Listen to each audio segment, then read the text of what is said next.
Halo semuanya, Assalamualaikum warahmatullahi wabarakatuh.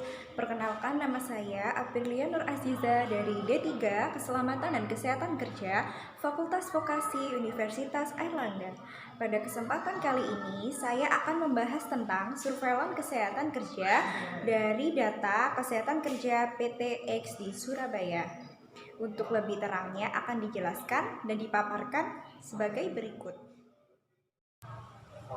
Oke, kembali lagi dengan saya. Di sini saya akan menginterpretasikan hasil analisis data saya yang udah saya ambil dari surveillance data kesehatan kerja PTX di Surabaya.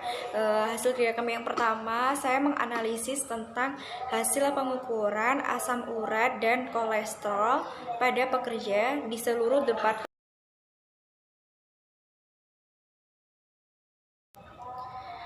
Pada hasil analisis yang pertama ini terdapat beberapa bagian yang saya bagi menjadi 3. Yang pertama, saya akan menganalisis berapa hasil pengukuran kolesterol tersebut berdasarkan departemen. Lalu yang kedua, saya menganalisis lagi tentang pengukuran asam uratnya sendiri. Lalu yang ketiga, saya menganalisis keseluruhan pada penderita yang mengalami kolesterol adalah asam urat di beberapa departemen.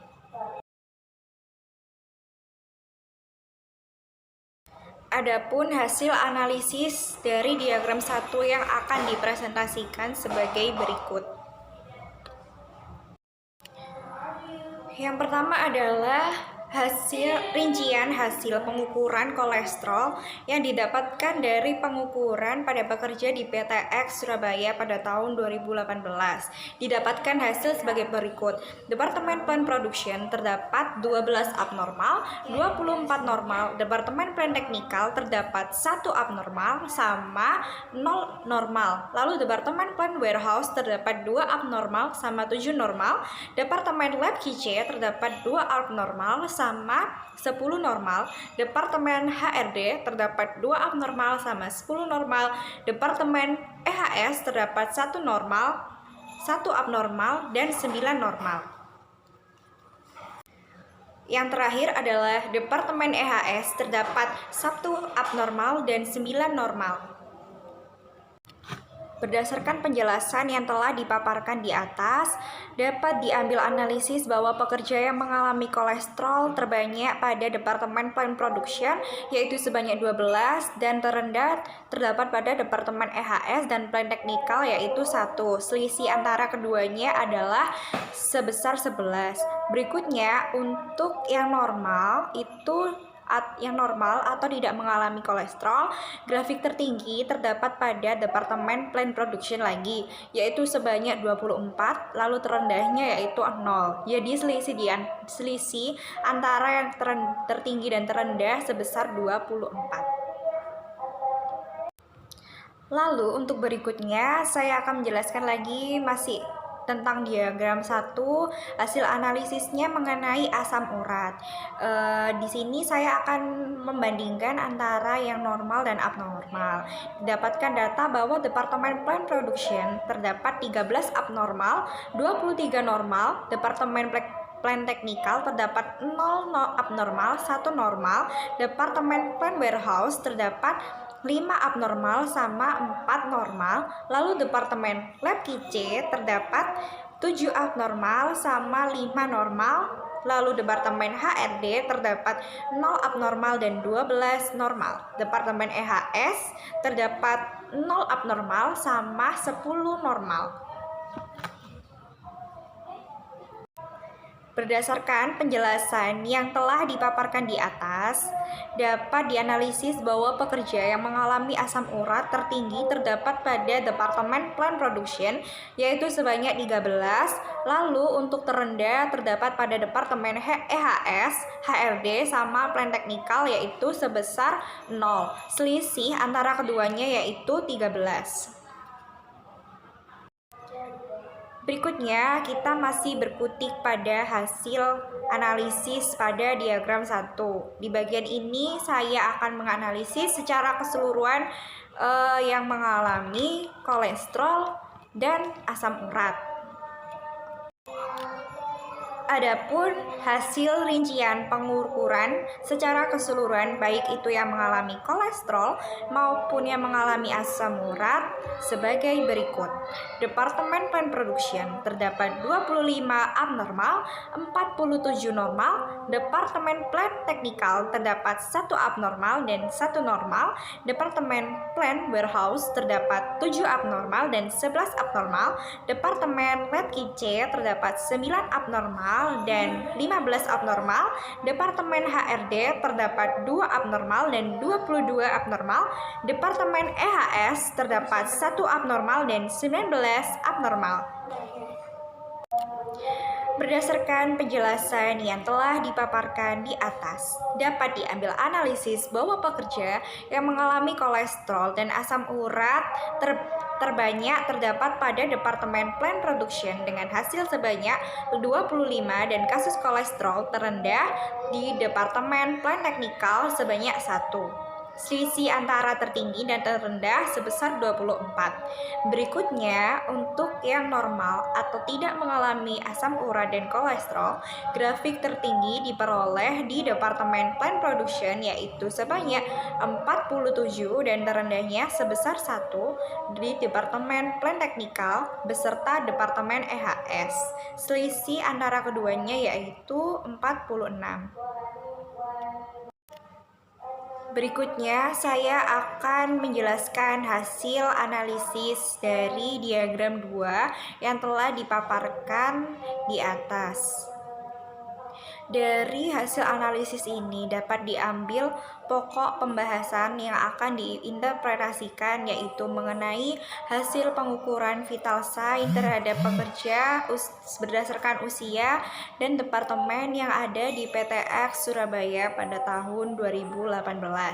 Adapun hasil analisis sesuai diagram 2 di atas yang akan diinterpretasikan adalah sebagai berikut.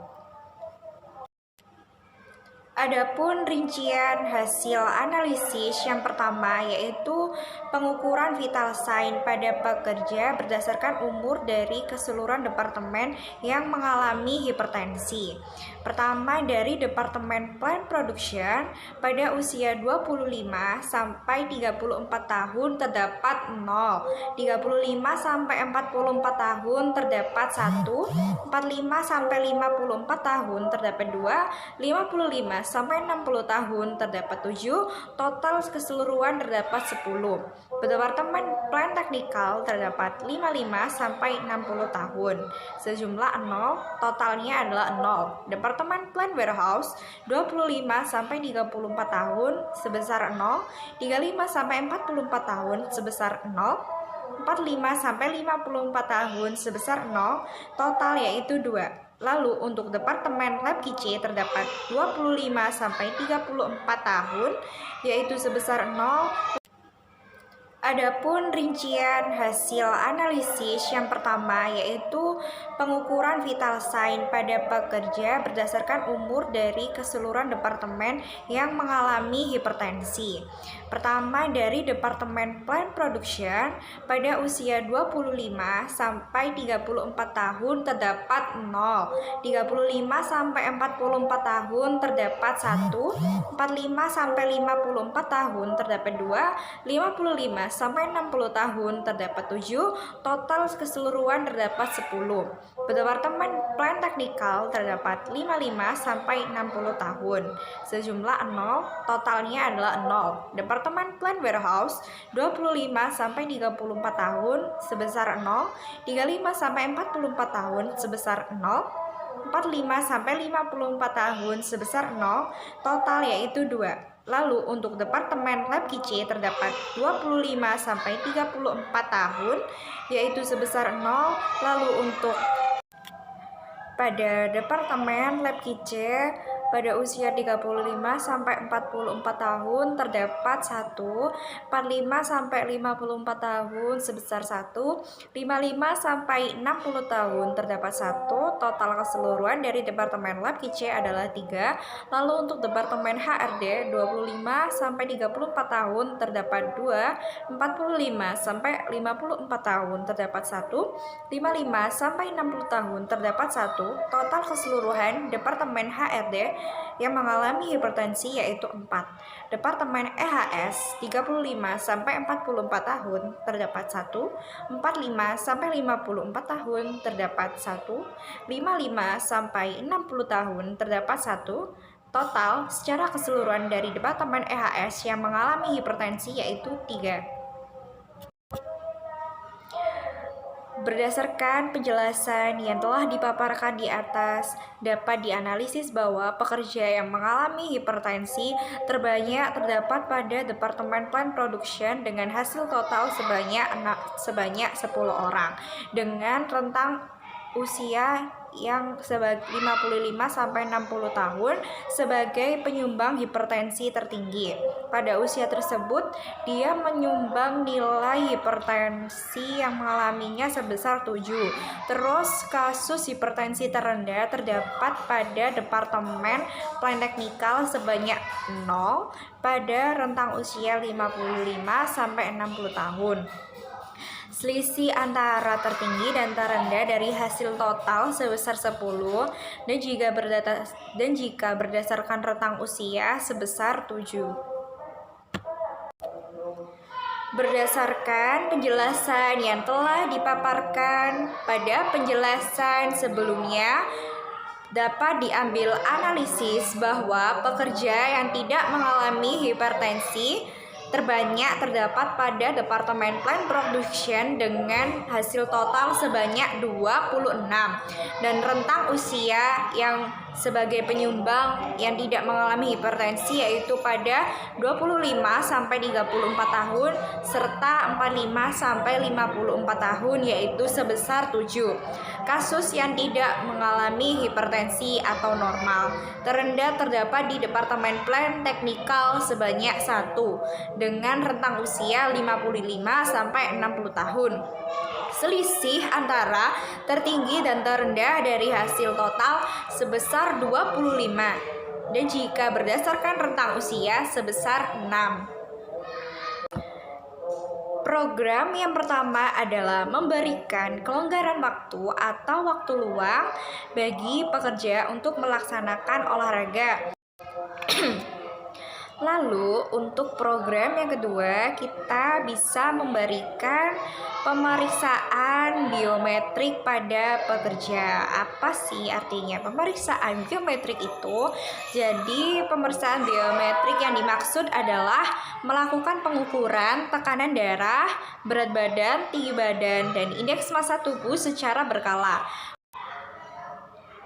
Lalu untuk program yang ketiga, kita bisa memberikan pembinaan pola gaya hidup yang sehat dalam upaya mencegah resiko terjadinya penyakit degeneratif tersebut.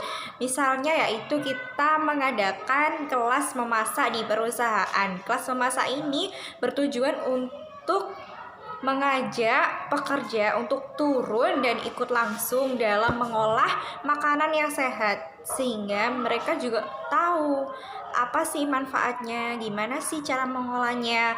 Terus yang contoh kedua itu bisa melaksanakan rapat berjalan. Rapat berjalan ini agar pekerja lebih aktif dalam bergerak sih ya programnya, intinya itu. Lalu yang terakhir untuk program keempat, kita bisa mengadakan program diet makan sehat atau catering perusahaan dengan tetap memperhatikan cakupan gizi yang seimbang dan sesuai dengan